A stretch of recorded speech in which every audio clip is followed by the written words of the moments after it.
ఇప్పుడు మనకి వర్షాకాలం వచ్చేసింది. సో, వర్షాకాలంలో ముఖ్యంగా గర్భిణీ స్త్రీలు ఎలాంటి జాగ్రత్తలు తీసుకోవాలి? ఏవి చేయొచ్చు? ఏవి చేయకూడదు? ఎలా కాపాడుకోవాలి వారి ఆరోగ్యాన్ని అని చెప్పి మనం ఈ వీడియోలో మాట్లాడుకుందాం.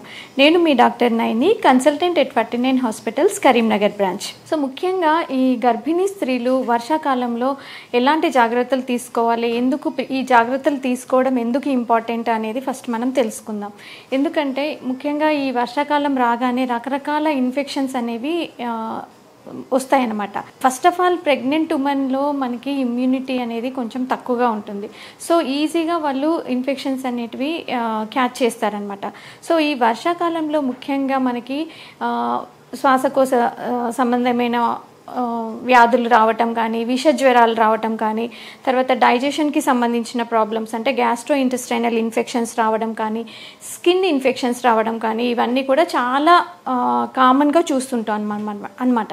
సో మనం ఎందుకు మరి ఇవన్నీ కూడా ఈ కాలంలో ఎక్కువగా వస్తాయి అనే దాని గురించి డిస్కస్ చేద్దాం. సో మెయిన్గా ఈ వర్షాకాలం రాగానే మనకి ఈ సీజనల్ ఫ్లూ అనేది అంటే చాలా కామన్గా చూసే ఒక రకమైన వైరల్ ఇన్ఫెక్షన్ అనమాట. సో ఈ ఫ్లూ అనేది ఈ సీజన్లో ఎక్కువగా చూస్తుంటాం. సో దీంట్లో మనకి ఏంటంటే వాళ్ళకి జ్వరం రావడము, తర్వాత జలుబు, దగ్గు, హెడేక్ ఇలాంటి లక్షణాలన్నీ ఉంటాయన్నమాట. సో ఇలాంటి లక్షణాలన్నీ ఉన్నప్పుడు వెంటనే నెగ్లెక్ట్ చేయకుండా డాక్టర్ని కన్సల్ట్ చేయాలన్నమాట. సో ఈ రెస్పిరేటరీ ఇన్ఫెక్షన్స్ వల్ల ఏమవుతుందంటే ఒక్కొక్కసారి అవి సివియర్గా వెళ్ళి లోవర్ రెస్పిరేటరీ న్యూమోనియా ఇలాంటివి కూడా వచ్చే అవకాశాలు ఉంటాయన్నమాట.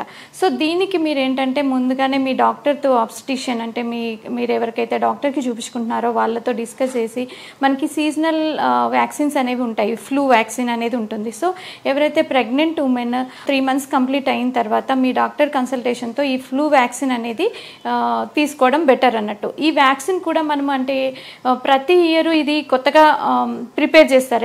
ఎందుకంటే ఆ సీజన్లో ఆ టైంలో వచ్చే ఆ వైరల్ ఇన్ఫెక్షన్స్కి అగెనిస్ట్గా ఈ వ్యాక్సిన్ అనేది ప్రిపేర్ చేస్తారనమాట. సో ఎవ్రీ ఇయర్ ఇది ఫ్లూ షాట్స్ అనేవి మనం పిల్లలకి ఇప్పిస్తూ ఉంటాం. సో అదేవిధంగా గర్భిణీ స్త్రీలు కూడా ఈ వ్యాక్సిన్ తీసుకోవడం వల్ల ఈ రెస్పిరేటరీ ట్రాక్ట్ ఇన్ఫెక్షన్స్ నుండి కాపాడుకోవచ్చు.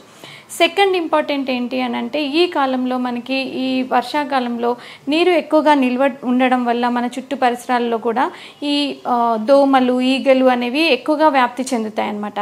సో వీటి ద్వారా వచ్చే విష జ్వరాలు, ఎస్పెషల్లీ డెంగ్యూ జ్వరము అండ్ మలేరియా ఫీవర్ ఇవన్నీ కూడా ఈ కాలంలో మోర్ కామన్గా చూస్తుంటాం అన్నమాట. సో ఈ విష జ్వరాల నుండి కాపాడుకోవాలంటే మెయిన్గా ఏంటంటే మన first hygiene is very important. అంటే నీరు ఎక్కడ నిల్వ ఉండకుండా చూసుకోవాలి. మన ఇంటిలో కానీ, ఇంటి బయట కానీ, మన చుట్టూ ఉన్న పరిసరాల్లో ఈ దోమల ఎక్కువగా వ్యాప్తి చెందకుండా ఈ నీరు అనేవి నిల్వ ఉండకుండా చూసుకోవాలన్నమాట. అదేవిధంగా ఈ దోమకాటు నుండి కాపాడుకోవడానికి మస్కిటో నెట్స్ యూజ్ చేయడము, లేదంటే మెష్ డోర్స్ చేసుకోవడము, లేదంటే మస్కిటో రిపెలెంట్ క్రీమ్స్ అనేవి యూజ్ చేయడం చేయొచ్చు.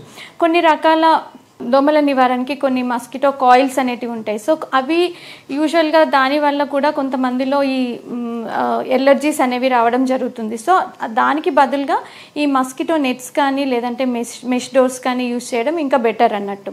తర్వాత నెక్స్ట్ కామన్గా వచ్చేది ఏంటంటే గ్యాస్ట్రో ఇంటెస్టైనల్ ఇన్ఫెక్షన్స్. సో ఇది మెయిన్గా ఏంటంటే మనకి ఆహారం ద్వారా, మనం తాగే నీటి ద్వారా వ్యాప్తి చెందుతాయి అన్నమాట. సో వీటి నుంచి కాపాడుకోవాలి అని అంటే బేసిక్గా మనం కొన్ని జాగ్రత్తలు తప్పకుండా పాటించాల్సి వస్తుంది. ముఖ్యంగా ప్రెగ్నెంట్ ఉమెన్ ఏంటంటే వాళ్ళు తినే ఆహారము ఫస్ట్ ఆఫ్ ఆల్ మనం ఇంట్లో చేసుకున్న ఫుడ్ని ప్రిఫర్ చేయాలి. బయట ఫుడ్ అసలు తినకూడదు. ఎందుకంటే ఎక్కువ రోజులు నిల్వ ఉన్న ఫుడ్, తర్వాత బయట ఎన్విరాన్మెంట్కి ఎక్స్పోజ్ అయిన ఫుడ్ తినడం వల్ల ఏమవుతుందంటే ఈ డిసీజెస్ అనేవి ఈజీగా స్ప్రెడ్ అవుతాయి అన్నమాట. తర్వాత ఎక్కువ రోజులు మన ఫ్రిడ్జ్లో కూడా ఎక్కువ రోజులు దాన్ని స్టోర్ చేసి రీహీట్ చేసుకొని మళ్ళీ స్టోర్ చేసి రీహీట్ చేసుకొని తినడం ఇలాంటివన్నీ అవాయిడ్ చేయాలి. సో ఫ్రెష్గా ప్రిపేర్ చేసుకున్న ఫుడ్ మాత్రమే తీసుకోవాలి. అండ్ ఎస్పెషల్లీ ఈ కాలంలో ఆకుకూరలు ఇలాంటివి తినేటప్పుడు కూడా చాలా జాగ్రత్తలు వహించాలి. అన్ని ఫ్రూట్స్ కానీ, వెజిటబుల్స్ కానీ, ఆకుకూరలు కానీ ప్రాపర్గా వాష్ చేసి వీలైతే కొంచెం వామ్ వాటర్లో సాల్ట్ వేసి వాటిని కాసేపు సోక్ చేసి తర్వాత ప్రాపర్గా వాష్ చేసి ప్రాపర్గా కుక్ చేసి మాత్రమే తినాల్సి ఉంటుందన్నమాట. దీనివల్ల మనం ఈ గ్యాస్ట్రోఇంటెస్టైనల్ ఇన్ఫెక్షన్స్ బారిన పడకుండా, అంటే వామిటింగ్స్, లూజ్ మోషన్స్ రావడం, కడుపులో నొప్పి రావడం, ఇలాంటివన్నీ మన ఇంటెస్టైనల్ ఇన్ఫెక్షన్స్కి ఉన్న లక్షణాలు అనమాట. సో వీటి నుంచి మనం కాపాడుకోవచ్చు. అలాగే బయట ఫుడ్, ఇప్పుడు ప్రతి ఒక్కరికి బయట చేసే ఫుడ్ పానీపూరి కానీ, సమోసా కానీ, ఆయిల్లో ఫ్రై చేసిన చాట్స్ కానీ, లేదంటే ఫ్రై ఐటమ్స్, ఇలాంటివి కూడా కంప్లీట్గా ఈ టైంలో అవాయిడ్ చేయడం బెటర్ అన్నట్టు. తర్వాత ఇంకా మనం తాగే నీటి విషయంలో కూడా జాగ్రత్త వహించాలి. ఈ సమ్మర్లో చాలా ఎక్కువ వాటర్ తీసుకుంటారు. సడన్గా మనం సీజన్ చేంజ్ అవ్వగానే ఏమవుతుందంటే దాహం అనేది తగ్గుతుంది. సో దానివల్ల వాటర్ ఇంటేక్ కూడా తగ్గిస్తారనమాట. సో అది మంచిది కాదు. హైడ్రేషన్ అనేది చాలా ఇంపార్టెంట్ ప్రెగ్నెన్సీలో. సో ఫ్రీక్వెంట్గా వాటర్ తాగడం, ఒకవేళ వాటర్ కంటిన్యూస్గా తాగాలని లేకపోతే మనం వేరే ఇతర లిక్విడ్స్ అంటే లెమన్ వాటర్ కానీ, బటర్ మిల్క్ కానీ, సో ఏదో ఒక రూపంలో మనం ద్రవ పదార్థాలు అనేటివి అట్లీస్ట్ 4 to 5 లీటర్స్ లిక్విడ్స్ అనేది తీసుకోవాలన్నమాట. అలాగే మనం తాగే నీటిని కూడా ఈ కాలంలో ఏంటంటే వామ్ వాటర్, అంటే కాచి చల్లార్చిన నీరు తాగడం వల్ల కూడా మనం ఇన్ఫెక్షన్స్ బారిన పడకుండా చూసుకోవచ్చు. నెక్స్ట్ ఇంపార్టెంట్ థింగ్ ఏంటి అంటే స్కిన్ ఇన్ఫెక్షన్స్ కూడా చాలా కామన్ అన్నట్టు. ఎందుకంటే తేమ ఎక్కువ ఉండడం వల్ల, అంటే మనం వేసుకునే క్లోత్స్ కూడా ఈజీగా స్వెట్ని అబ్జర్వ్ చేసుకునేటట్టు ఉండాలి. సో తేమ ఎక్కువగా ఉండడం వల్ల కూడా ఈ స్కిన్ ఎలర్జీస్, ఫంగల్ ఇన్ఫెక్షన్స్ కూడా కామన్గా చూస్తుంటాం ఈ కాలంలో. సో దీని గురించి కూడా జాగ్రత్త పడాలన్నట్టు. సో ఇలా మనకి ఎస్పెషల్లీ ఈ సీజన్లో ఏంటంటే ప్రెగ్నెంట్ ఉమెన్ ఒక్కరే కాకుండా వాళ్ళ ఫ్యామిలీ మెంబర్స్ కూడా, ఇప్పుడు వాళ్ళు బయటకు వెళ్తుంటారు ఇప్పుడు వర్క్ చేసుకోవడానికి, లేదంటే స్కూల్ గోయింగ్ చిల్డ్రన్ ఉన్నారనుకోండి, వాళ్ళు స్కూల్కి వెళ్తుంటారు. సో వాళ్ళు అక్కడ బయట ఎక్స్పోజ్ అయ్యి వాళ్ళకి ఏమైనా ఇలా రెస్పిరేటరీ ట్రాక్ట్ ఇన్ఫెక్షన్స్ వచ్చినప్పుడు అది మళ్ళీ ఇంట్లో ఈ గర్భిణీ స్త్రీలు ఉండడం వల్ల వాళ్ళకి స్ప్రెడ్ అయ్యే అవకాశం ఉంటుంది. సో ఫ్యామిలీ అందరు కూడా జాగ్రత్తగా ఈ ఇన్ఫెక్షన్స్ నుంచి దూరంగా ఉండడానికి తగు జాగ్రత్తలు తీసుకోవడం బెటర్ అన్నట్టు.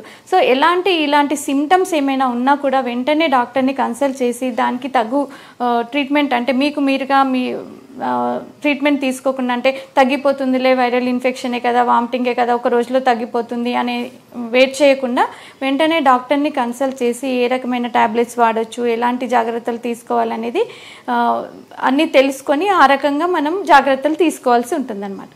Thank you.